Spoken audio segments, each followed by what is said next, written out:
Welcome to the Mom Needs a Moment podcast. We're your hosts, Chrissy and Cindy, co-founders of Her Health Collective. We are two moms obsessed with revolutionizing the way moms take care of themselves. We are so glad you're here. Let's dive in. With a casual, engaged, and encouraging approach, Sharon Shelton holds clients accountable to leaning into the life that they want to call forward.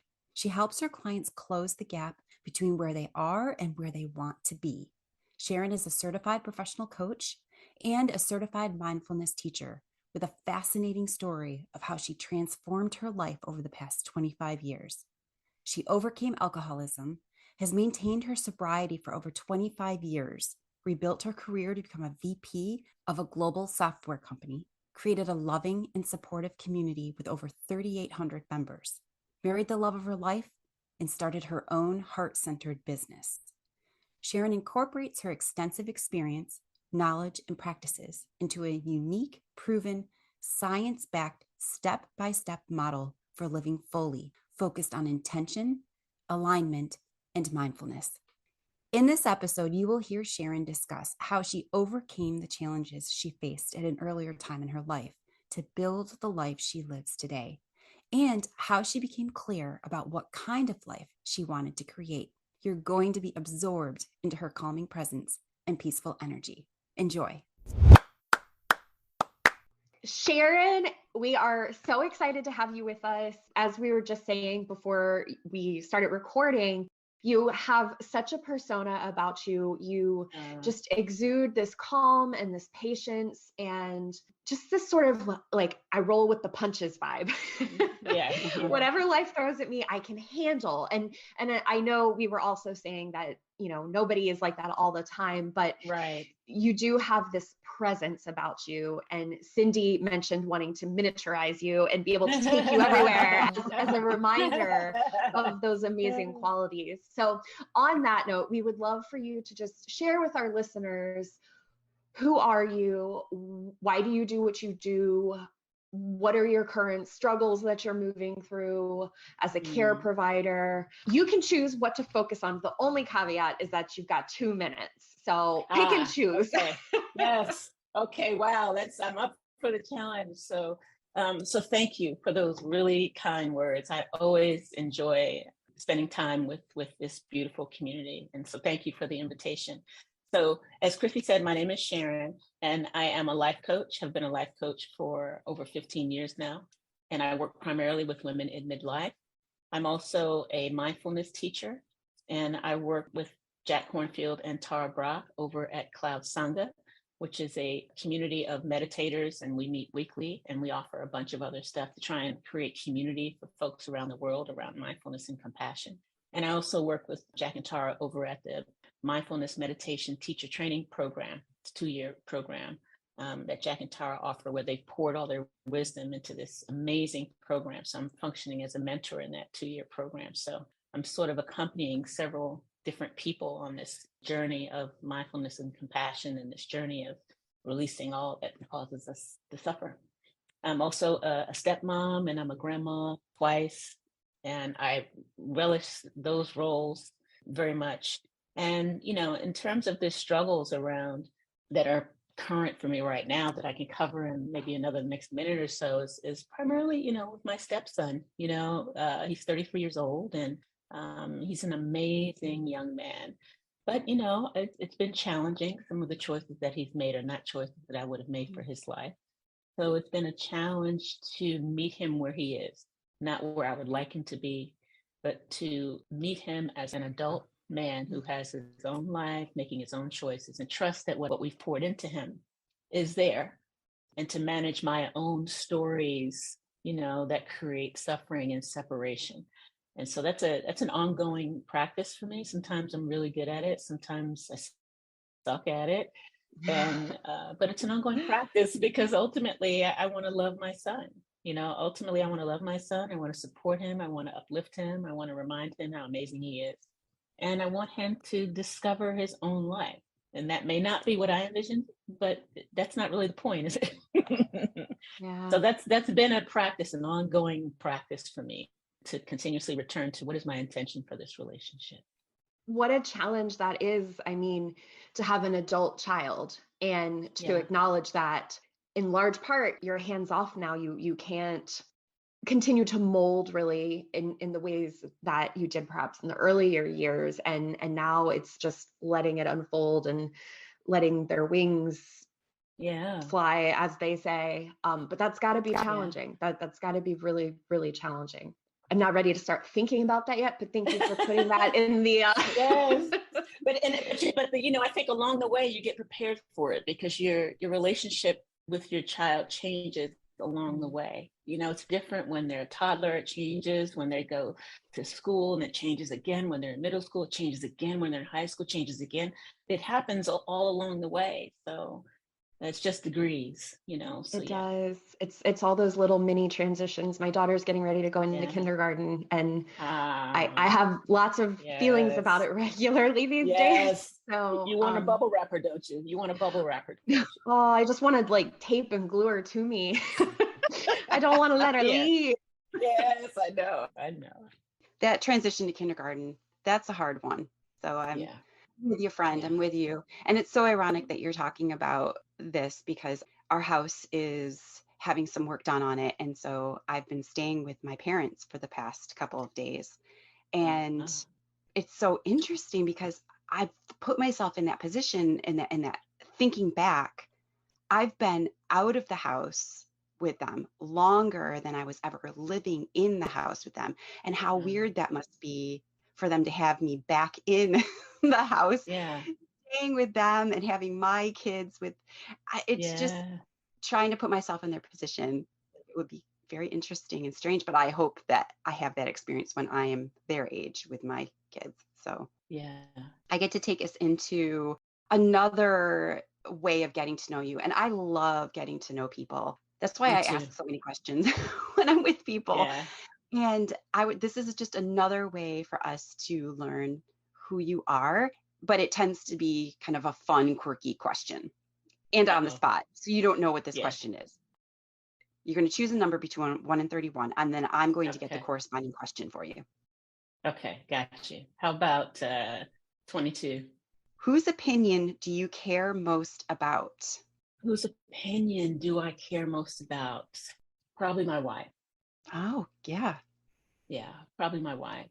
You know, we've been best friends for 30 years. We've been partners for almost 20. We've been married for over 7. And so she's been an integral part of my life and me in her life. And we've made lots of different transitions. We didn't know that we'd end up in a relationship like this. We were both married to men. And so we've been accompanying each other on this sort of twisty, turny journey with family. And it's been amazing. And so, you know, it used to matter to me a whole lot what a lot of people thought, and particularly people I didn't even know. And I think over the years, I've kind of let a lot of that go with the help of, you know, guides and teachers and therapists and you know, my own individual work.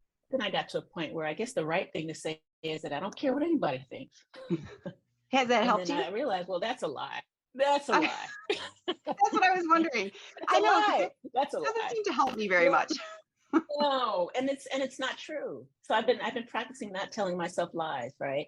But that's not true. I do care what people think, but the number of people who I care what they think is on one hand now. And it's just Mm, true. It's not that what, you know, what they think is going to determine the choices I make, but it definitely it influences the choices I make, and I want it to. So yeah, I mm. think that would be the answer. Well, definitely a life partner their opinion would rule into your choices and whatever you're doing, because it affects their life too, because you're essentially Right. living together. Yeah. Would you consider your mom still her opinion? Yes, and has a different flavor.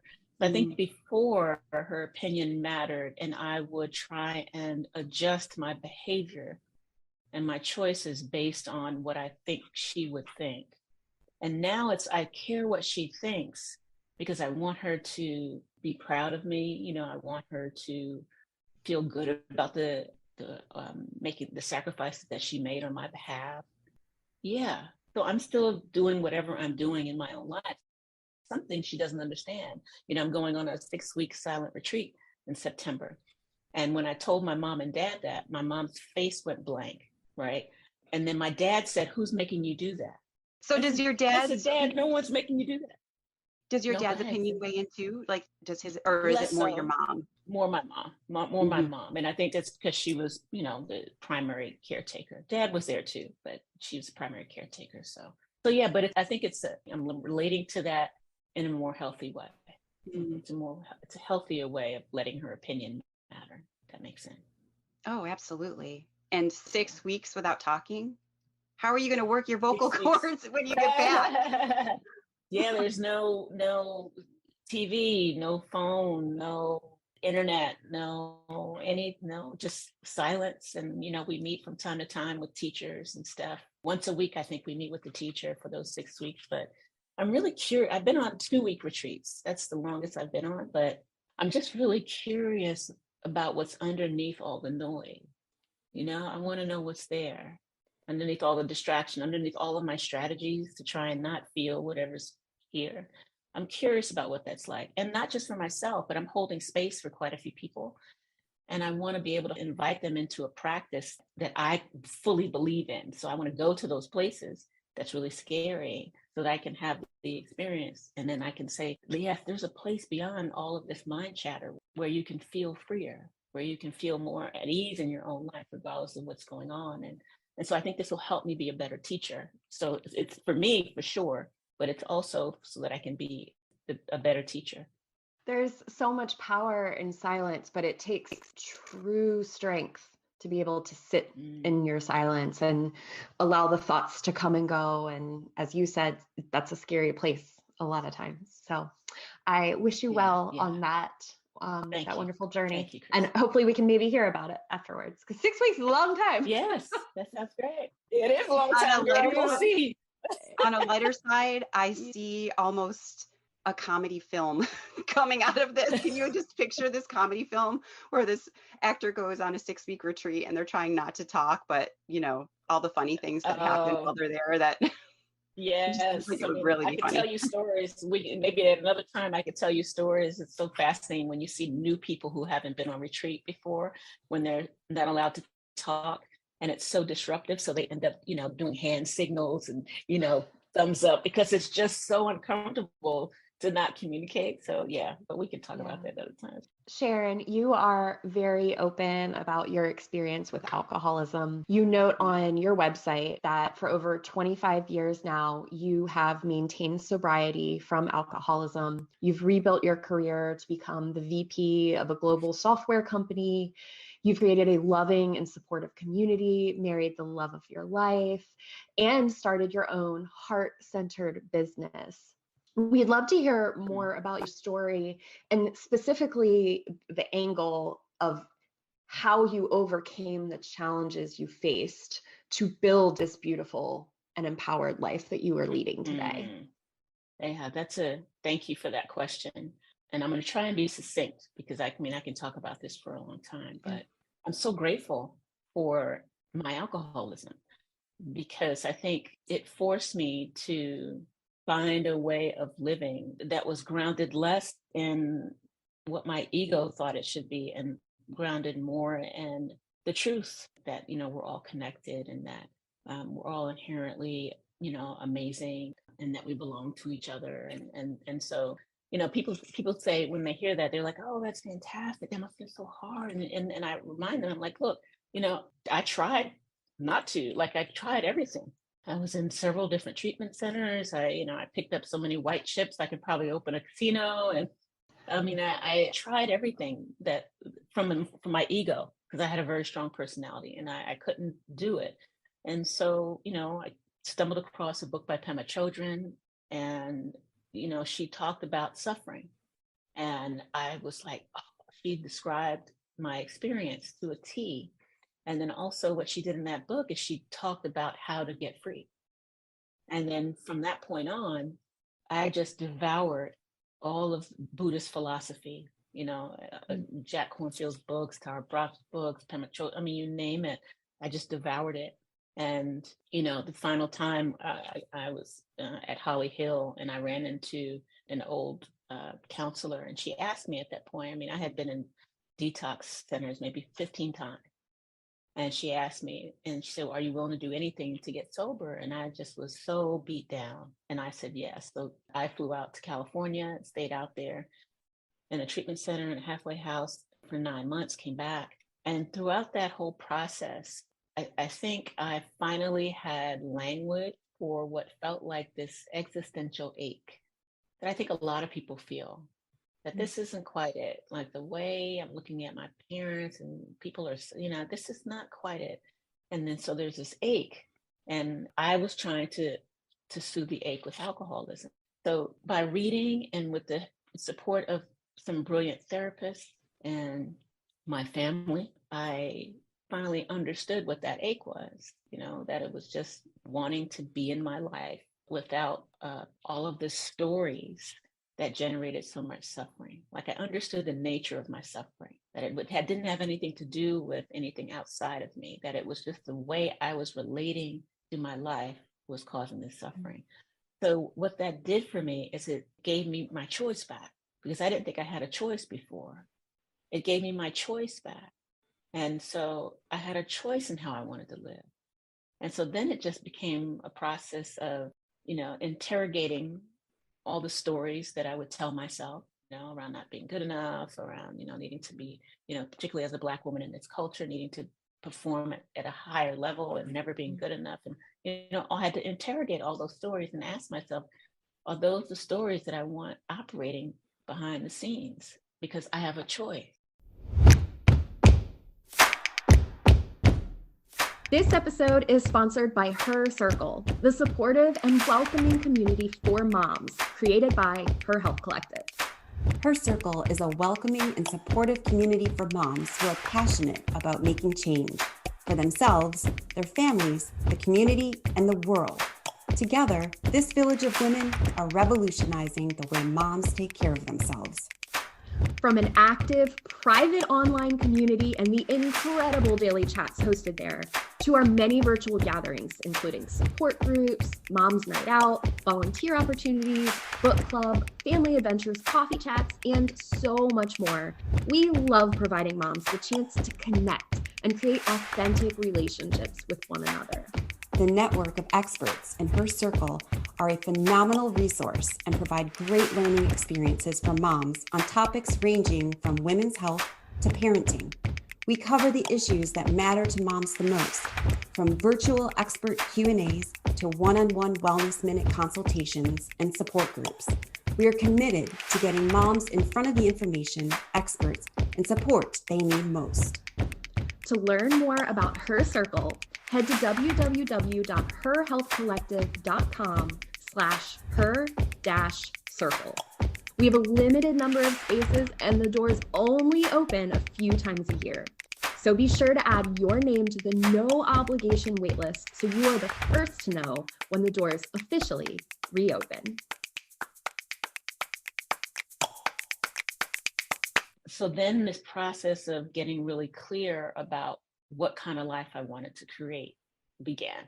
So that's when I began to get really clear about, okay, I want to do more heart-centered work. Like, okay, I don't need a big house, or I don't want to worry so much about how I look. And I want real deep connection. And I really do love this woman. And so I think to really kind of drive it home, I think the alcoholism kind of shook everything up internally for me. And in the shaking up, I had to question everything I had essentially built my life on to that point, because I had the big house, I had the husband who was a football player, I had lots of friends, I had a great job. So on the outside, everything looked amazing, but it wasn't built on any solid, authentic foundation. And so when all of that crumbled, I had to say, okay, what is the foundation that I do want to build my life upon? And then I decided that was on authenticity, on love, on connection, on service, on joy, on advocacy. And then, with that clarity, then I just began to, as best I can, align my choices with that intention. what job was I going to take next? So the next job I took was working within a nonprofit, and then just in my mind, I had romanticized nonprofit, right? And then having conversations with my best friend at the time, my wife now, but having heart-to-heart conversations about what's happening between us. Continuously reading, devouring and staying in spiritual practice and starting to meditate and all of that. So over time, over the years, each choice that I was making, I was more often than not in alignment, not perfect, but more often than not, I was in alignment with my intention. And then so life took care of itself. And so one thing led to another, and then not because I was trying to become vice president of a software company, but it just ended up that way. I ended up working for a small family-owned, global company that had this amazing product, and he was trying not to charge as much as he could, and he did not like banks, and so it was just, even that was in alignment. But it wasn't because I was trying so hard. It was because I I was clear about what I wanted.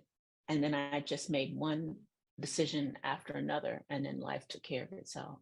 And then I ended up here. It's the same reason I ended up here. I couldn't have imagined being in a place where I'm getting paid to do what I absolutely love to do. I'm getting paid to, like Cindy said, I'm so curious about people too. I think people are like books, and I take a book off the shelf and I'm so like, what's going to happen? Like, what are their dreams? Like, what are they afraid of? Like, what's going to happen? So I get to be in conversation every day with people who are trying to integrate mindfulness and compassion, and I get paid to do that. So I couldn't have imagined this, but it's not because I'm special. It's not because of anything other than just making one aligned decision after another, and then just using all the challenges and everything that comes up as an opportunity to practice cultivating or developing a heart or mind state that was going to support me. And that's it. So I'm curious about that, the practice of it, because it's been 25 years. You've built this solid foundation. You've changed the stories that, you're telling yourself. And yet in those 25 years, you've certainly had life throw you challenges and curveballs.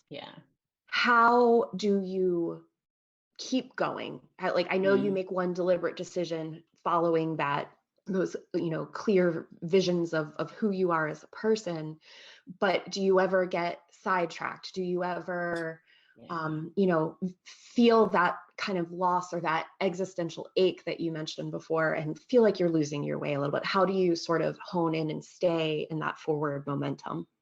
It's such a great question, Chrissy, because yes, and quite often the answer to your question.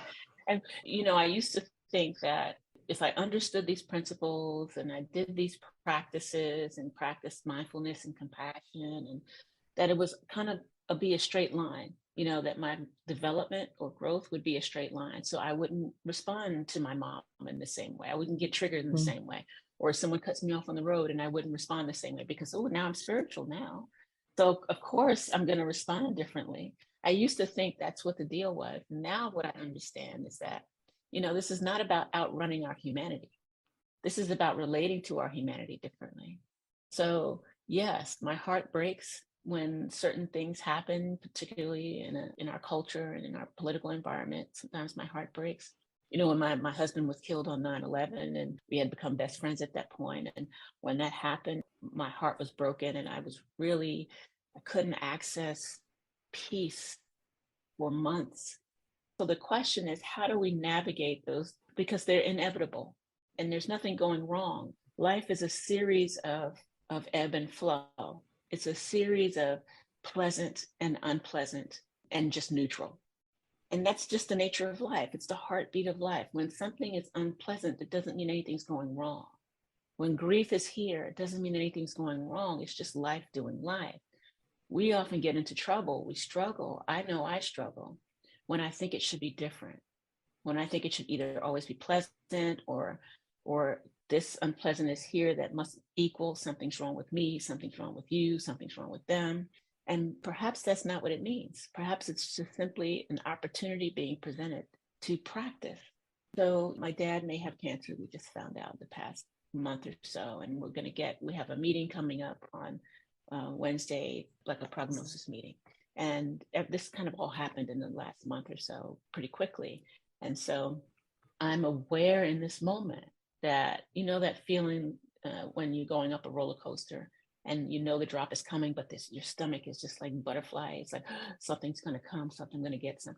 It's that feeling. I'm aware of that. I'm aware of my heart being achy, like, wow, really? Like, so I'm aware of the unpleasant, but my mind is free. So in that, I'm not suffering. I can be in pain. I'm in pain. This is difficult. But I'm not suffering because I'm not making up a story about it in this moment. So when I may not have the same capacity, I may tell myself this shouldn't be happening. Oh my God, my dad may be dying. Why did he smoke? I should have been this. I should do this. I got to fix this. Something's going wrong. This shouldn't be happening. That's what causes the suffering, not the fact that my dad may have cancer. That's not what causes the suffering. So it's not the kid who is totally losing his mind that's causing the suffering. It's what I'm telling myself about that. He shouldn't be that way, or I should be a better mom, or he should be a better son. And if we practice, because those stories are automatic, if we practice noticing those stories, because often they don't serve us, and say, okay, what is my practice here? Perhaps my practice is compassion for a child who's trying to figure out how to manage his emotions. Perhaps it's compassion for me for just being so busy and not really being in the mood for this right now. And maybe taking a breath, doing something that creates a bit of space, just taking a breath, and then being intentional about what am I telling myself about what's happening? And is what I'm telling myself about what's happening serving me? We understand this intellectually. Most people would understand this intellectually. In the actual practice of it, we don't develop the capacity to do that unless we meet those moments in practice. Like, we don't develop patience just by understanding patience, reading about a book on patience. We understand patience by being presented over and over with opportunities to practice patience. And those opportunities often suck because, because you're usually impatient. But the more we practice, okay, we see that as an opportunity to practice. Okay, there's nothing going wrong. My kid is just losing his mind. What if nothing's going wrong here? This is an opportunity to practice. What might my practice be right now? And I'm just going to see. What if I tell myself a different story? There's nothing going wrong right now. What is my practice right now? And just see what happens, and see for yourself. And so I guess what I'm saying is that this practice is not about not forgetting this, because you will. I will. We all do. We all will forget that we know what causes suffering and we know what doesn't cause suffering. The practice is about remembering over and over again, and not judging the forgetting. Not judging the fact that we are going to forget and probably flip somebody off on the road when we've had a bad day. To not judge ourselves for that humanity, but say, oh, what's the practice there? Oh, perhaps I need to create a little bit more space in my schedule. Perhaps I need a bath tonight. Perhaps I need to ask my partner to take over some responsibility this evening because I don't have a lot of capacity. That's what that was about. Not that I'm a bad person. And that's what we often tell ourselves automatically. And so to approach the difficult moments with the mindset of what's the practice here, as opposed to how do I fix it, I think goes a long way. So powerful. So powerful. You mentioned just now, that you're not going to just get this from reading a book. You have to put it in practice. But at the beginning of this question, you also mentioned that in the beginning of your journey to sobriety, you read a lot of books, and that really sort of started you down this path. So if somebody is in this feeling of existential ache or really down in the depths of it, do you have one favorite book in this realm of topic that you can recommend? Oh, that's a tough one. I mean, that's a tough one, but two of my go-tos, and they just happen, I'm working with them, but they also are like dog-eared and highlighted, but it's Tara's Radical Acceptance. Love that one. Yeah. And Jack Kornfield's Wise Heart. And one other one, Sebene Selassie's book, she's a friend of mine. It's called You Belong. And those are books that I go to over and over and over again. Because again, to your point, Christy, it's kind of like that analogy. I don't know if it's an analogy or metaphor, but the fingers pointing at the moon. You all have heard that analogy, right? That the moon is actually our true nature. The moon is actually the fact that we all are inherently good and inherently free. But it's just all these things that are covering up our awareness of who we truly are, all the stories, all the wounds, all the trauma. And if we choose to take this path, the journey becomes, how do we see what is obscuring that awareness of our true nature, and how do we work to release it?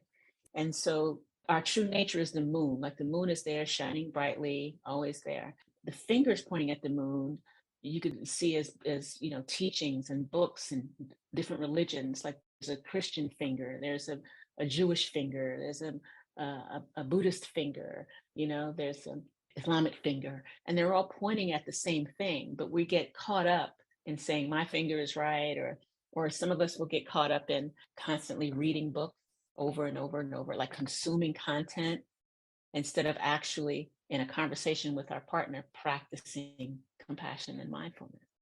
We won't do that. We'll go to a book. We'll be overly consuming and not actually practicing, because we're just focusing on the fingers, and we're not using the fingers to experience what the fingers are pointing to. And so we need the fingers, we need the books, we need the teachings, we need the teachers, we need all of that. But ultimately, we have to practice right in the context of our day-to-day life, right in a conversation we're having, right when we're waking up in the morning. How are we speaking to ourselves? Right as we're walking, are we rushing for no reason? Are we nursing thoughts that are, of separation, of, how are we practicing right in the context of our day-to-day life? And so I highly encourage the practice, whether it's, formal meditation or whether it's just informal sort of mindfulness practice, paying more attention to our lives, and compassion practice, whether it's self-compassion or compassion for others. But right in the context, our life provides so much material. And if we approach it that way, then there's less of a constriction, there's less of a need to choreograph people, places, and things so that we feel safe or feel loved.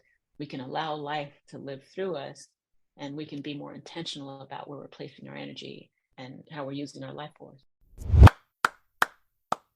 Yeah, so it was great to be with you all. And, along these lines, I've actually created a self-study program called Women Thriving in Midlife. And it's chock full. It has, about 20 hours of videos. And I kind of poured all of this into that program. I love this community, and I wanted to offer it to this community. And I've created a discount code for 50% off of this particular program. It's normally $99, and it's just 50% off for this community. And the coupon code is HER, with all caps, HER. If you go to L2YL.net, so listen to your life, sort of an acronym for listen to your life, L2YL.net, it'll take you to the course page, and you can put that coupon code in. And, we talked about how to get started. This might be a great place to get started, to hear me kind of, go on and on about some of this stuff. And then there's some exercises in there that can prompt you to really do some of this inquiry. So I invite you to take advantage of that. Oh, sign me up. Also, get your license plate. Do you have your license plate? Yeah, my license plate. How did you know that? Because it sounded like one that would be a license plate. I was like, oh my God, that totally freaked me out. Stalker. That is my license plate. Stalker. Wait a minute. I thought that was Cindy behind me. Yes, that is my license plate. That's hilarious. Oh, I love it. It's so great. Thank you so much. You're welcome. Don't you agree that it would be fantastic if we could shrink Sharon into a pocket-sized version of herself? That way we'd have her peaceful vibes with us at all times, as well as her mindfulness practices and life coaching whenever we need it. Here are our 3 takeaways from our time with Sharon in this episode. Number 1, it's not often that you hear people express gratitude for an extremely difficult experience in their lives. Sharon expressed her gratitude toward her alcoholism. It was the catalyst to her process of getting really clear about what kind of life she wanted to create for herself. She said that with the help of brilliant therapists and her family, she began to understand the nature of her suffering. Sharon continued to explain that it didn't have anything to do with things outside of her, but that it was actually the way she was relating to her life that was causing the suffering. This acknowledgement gave her back the power of choice in how she wanted to live. Her choice was living a more heart-centered life. Sharon said, quote, "The alcoholism shook everything up internally for me. And in the shaking up, I had to question everything I had essentially built my life on to that point." End quote.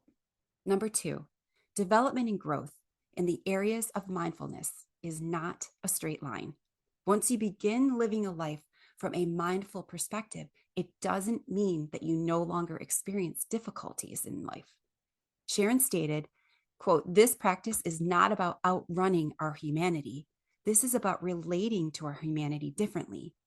It's when we take our experiences and then create a story in our mind. That is what causes the struggle. We struggle when we think that things should be different than what they are." Sharon went on to say, quote, "Perhaps it's simply an opportunity being presented to practice our mindfulness skills, and then being intentional about what you're telling yourself that's happening. And is what you're saying to yourself about what's happening serving you?" Sharon explained that we understand these concepts intellectually, but we need to recognize the opportunities to practice in order to build the capacity to actually do it. Her example was, quote, "We don't develop patience just by understanding patience in reading a book on patience. We understand patience by being presented over and over with opportunities to practice patience, and those opportunities often suck." Number 3, Sharon was asked to share some books that she returns to over and over. They are linked in the show notes.